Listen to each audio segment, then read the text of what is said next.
Hello, Okay. my name is Mary, and I'm a minister in upstate New York. I run in one of the counties the Fatherhood Connection along with another gentleman. Um, Juan Rivera Mhm. came into the Fatherhood Connection, um, several months ago. And when he came in, what we usually do is ask the men to tell us a little bit about themselves. Now, in the Fatherhood Connection, a lot of times the judges mandate the men to be in it. Juan was not mandated. He came in because he wants to be a better man and a better father. So when he came in, we asked Juan, could you give us a little bit of your story? So go ahead, Juan. Share with us about the day that you said, I became a man. Well, it was a morning. It was an afternoon. It was like 3 o'clock in the afternoon. I jumped out of bed. Something woke me up. Um, I ran upstairs and I'm leaning on the freezer and and my wife aunt is watching the news and she's telling me how they shut down the school because some kids got shot up, and I'm telling her how I have to go out there and help my son, because he's getting into some trouble. And right there and then I got the phone call. My son was shot. My son was shot 10 times by 3 different shooters right outside the school. Um, I didn't see him for like 6, 7 months, a little more probably. Um, for that, and everybody else coming along to get revenge and whatever else. What did you say to Um, them about um, the revenge? I told them that was in God's hands. That wasn't my life no more. But little did they know,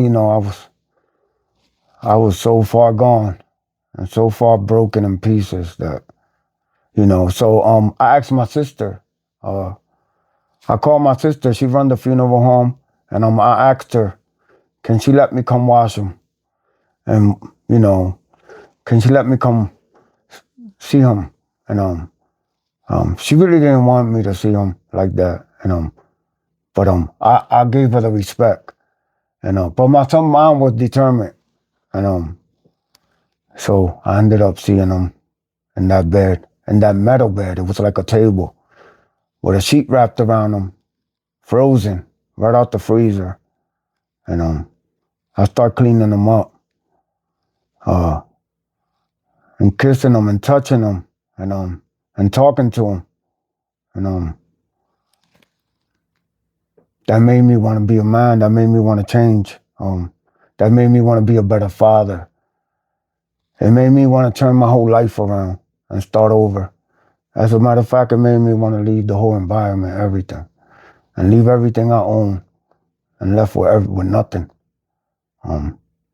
Everything, left everything. Um, I I promised him that I was going to change. I promised him that I was going to be a different person, and that through me, he was going to live forever, and I was going to tell our story to the world. So then what did you do? You left the area, and where were you?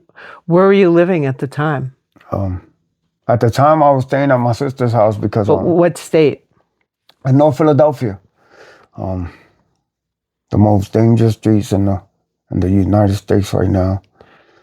Drug wise, shooting wise, everything is bad.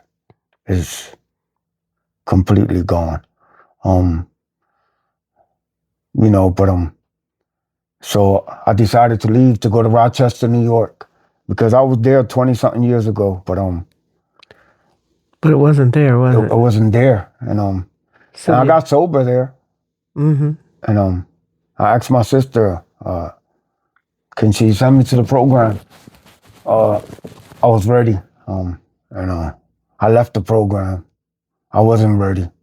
I went back the next day, and I stood there for 2 days, and then I told her to let me come back to her house, that I wanted to do it on the floor. I bought a blow-up bed. I told her I wanted to feel every detail of it so that I'll never forget this. And I did. It took me 2 months, a month just to get up out of that floor. and recover. Another month to start walking around and eating right. Because you were coming down from what kind of? I was coming down from 20 bags of heroin a day. Actually, fentanyl, trank. Ain't no heroin. It probably got a little sprinkle of heroin. Fentanyl, trank, cocaine mixed together. I was shooting 20 bags a day, every single day, for 2 years straight. Yeah, it was bad. So, okay. So then you moved down to this area in upstate New York from Rochester, and you came in, and then I remember pulling you aside and saying, "Hey, would you like to go to church?" And you said, I was waiting for it. It's crazy because that day is like, I knew somebody was gonna call me for something, and I felt I was hoping it was church because I was praying for it in the truck every day. And Mary told me, would you like to come to church? I was like, yeah, sure, I would love to. I've been waiting for it. And that's the day that I got saved by God. That's the day I got to know God from there on. So, okay. Tell me a little bit about your upbringing. You don't have to go into detail because this is really an introduction to your life because you've had quite a life. So just tell me a little bit about your upbringing, whatever you want to share. Oh man, actually, be honest, I've been going through a lot in my recovering. I finished all my 12-step program. I completed Fatherhood Connection. I got my certificate. I'm doing parenting class for a year now and some months. I do counseling once a week. Let me correct that. Mental health counseling. I see the mental health doctor. I've done everything. I'm trying to get my Social Security, my SSI, because I can't read and write. I got a gunshot wound. I've been trying to get a job. Like I never hunt for a job before, and it's been hard. The reason it's hard for you to get a job because I think you shared with me your mother pulled you out of school in 6th grade. Yeah. So it's difficult for you to read and write. Really 6th grade, but really 2nd grade. Oh, really? I really remember the last time really going to school. I was in 2nd grade because honestly, I was really never sent to school like the rest of my sisters and brothers. And even as a kid, I don't think that wasn't my fault as a kid. I should have been sent to school at that age. I would say if I was a teenager, then I would understand that. But I was a kid. But I remember just me going to 2nd grade and them boosting me up to 6th grade. And I didn't even know how to read or write. But that's the last time I went to school. Was 6th grade? 6th grade. So tell me, not too long, but how did you survive? Because right now, how old are you? I'm 50. How did you survive from that time? And you can just do like a little bit of an overview because we'll go into your testimony and your life later on. But how did you survive? Through my teenage life, I survived. I used to be a hustler. I grew up around restaurants in Puerto Rico. So we lived right there in the bay where all the restaurants were. So I always was a hustler, so I used to be a busboy. And then I used to do stuff like that. And then when I got older and I went to the United States with my father, I used to be a truck helper. And then when I hit 18, that's when I got into the drug game. Because that's all I've ever seen all my life. That's all that was around me. So when I went back home to Philadelphia at the age of 19 years old, that's where I went to because there was no other way for me to survive. I didn't know anything else. And so that's how you made money? that's how I made money in the streets. everybody else did it. You come out your door and it's right there. It's right there, right in front of your face. You know, and me not knowing how to read, me not knowing how to way to survive. After I left my father, I ended up getting into the streets. That's how I survived this long. Okay. And from what I understand, because I know part of your testimony, you did pretty well. You had some pretty nice cars, some nice jewelry. Now, we won't go into all of that right now, but, and then you basically hit the wall when your son died. And that's when you said, enough. Right there and then, when my son died, a few months later, I ended up homeless. I ended up using even more heavier, way heavy.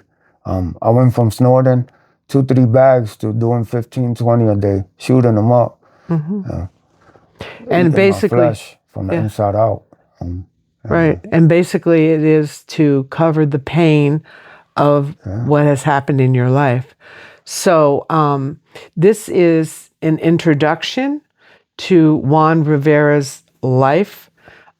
He's trying to get his life together. He's going to be putting out videos at least once a week, and you'll hear his deep, deep testimony of his life. So is there anything else you want to share before we close? No, I'm going to reach out to everyone. I'm putting it together. I'm trying to do this on my own. It's been so hard. So that if anyone want to help, I'm trying to locate me and my kids into a home, and y'all gonna see more of my videos. That's where I'm heading. For recover myself. So thank you, Juan. I appreciate you sharing part of your life story. And I know that because you have God in your life and you put God first all the time, you're in church. I know you share with me, we pray together at different times.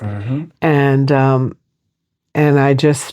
am so blessed to know you and to see how well you're doing and what you've came out of from Philadelphia, from Kensington. And so I thank you for the interview. I thank you. Okay. Thank you. Okay. Thank you. You're welcome.